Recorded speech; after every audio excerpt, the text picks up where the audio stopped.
Le rugby de Rubis est à l'honneur. Bonjour Frédéric, bonjour Maxime. Bonjour. Il va y avoir du sport ce week-end avec vous. Oui, rendez-vous au Grand Jet pour la 3e journée de championnat dimanche à 15h15 contre Valence d'Agen. Alors, ça fait quelques semaines que vous entraînez. Vous avez déjà eu 2 rendez-vous à l'extérieur. Un pas trop mal, un autre un peu plus délicat. Ouais, on a débuté le championnat il y a 15 jours. On va attaquer notre 3e journée. Donc on a fait un match nul à Auch et on est allé gagner le week-end dernier à La Seyne-sur-Mer. Donc on est à 6 points au classement après deux déplacements. Donc c'est plutôt des débuts satisfaisants. Bon, vous avez gardé quasiment la même équipe que l'année dernière. On ne change pas une équipe qui gagne, même s'il y a encore beaucoup de progrès à faire. Ouais, on travaille c'est un choix aussi, une volonté de notre part de travailler dans la continuité avec ce groupe et de le renforcer avec des profils qu'on avait ciblés depuis plusieurs mois. Alors, une belle effervescence à chaque fois sur le stade, que ce soit pour les événements ou pour les matchs. Quels sont les objectifs de la saison, Frédéric ? Ouais, les objectifs, alors il y en a forcément beaucoup, parce qu'on a beaucoup de catégories et beaucoup d'engouement au sein du club, mais si je devais en retenir deux, voilà, forcément la première, c'est déjà, elle concerne directement Maxime, c'est la qualification pour les phases finales de l'équipe 1. C'est primordial, c'est essentiel. C'est un objectif qui est partagé avec le groupe et le staff. Donc ça, c'est vraiment important. Et puis le deuxième, qui concerne les jeunes, c'est notre centre d'entraînement labellisé, puisqu'on a été labellisé par la Fédération française de rugby l'année dernière. Et là, c'est la première année, on lance l'internat, on a créé un emploi pour surveiller les jeunes, on met en place des entraînements individualisés. Donc c'est vraiment les deux objectifs principaux. Et puis après, chaque catégorie aura sa propre ambition et on essayera de les accompagner au mieux. Alors c'est une année importante, Coupe du Monde de rugby. Vous avez déjà réalisé le premier match sur grand écran. Au niveau des jeunes, ça stimule, ça permet à certains de venir rejoindre le club. Maxime ? Ouais, bien sûr, on sent l'effervescence actuelle avec l'événement en France. Il y a de plus en plus de jeunes qui rejoignent le club, donc c'est de bon augure pour la suite, pour intégrer de plus en plus de jeunes en équipe première. Et là, rien que mercredi après-midi, on est passé à l'entraînement de l'école de rugby. On a vu que voilà, les terrains étaient bien remplis.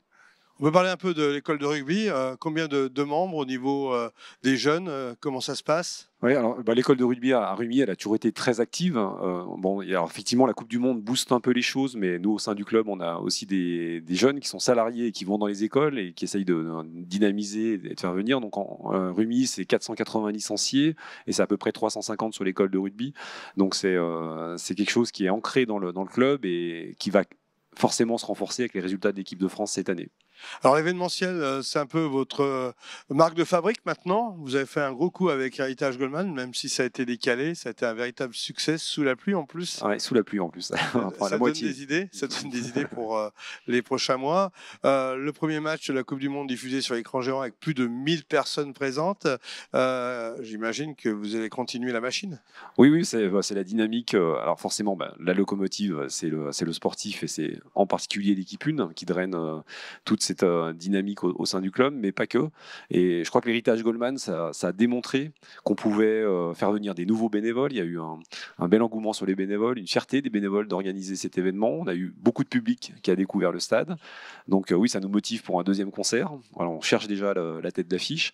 Et puis ça nous motive surtout pour faire des événements un petit peu extra-sportifs. Donc on aura le stade vers l'emploi le 12 octobre, qui va consister à se rencontrer des employeurs et des demandeurs d'emploi dans l'anonymat autour d'ateliers rugby.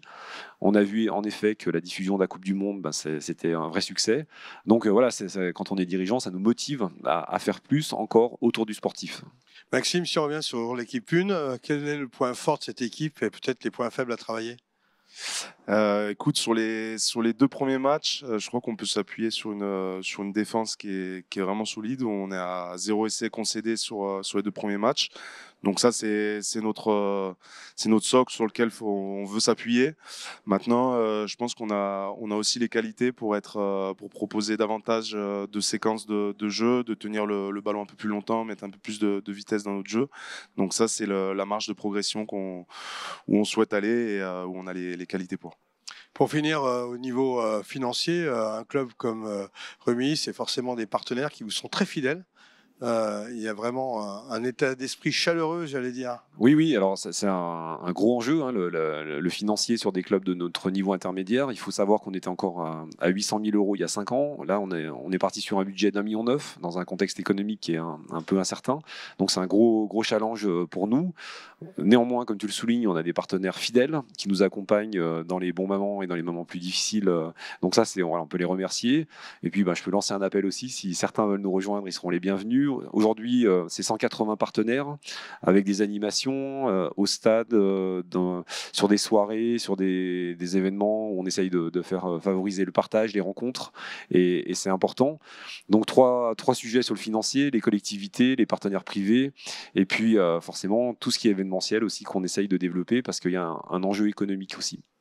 Merci messieurs, ce week-end il y aura du sport à Rumilly, ne manquez pas d'y aller. À bientôt.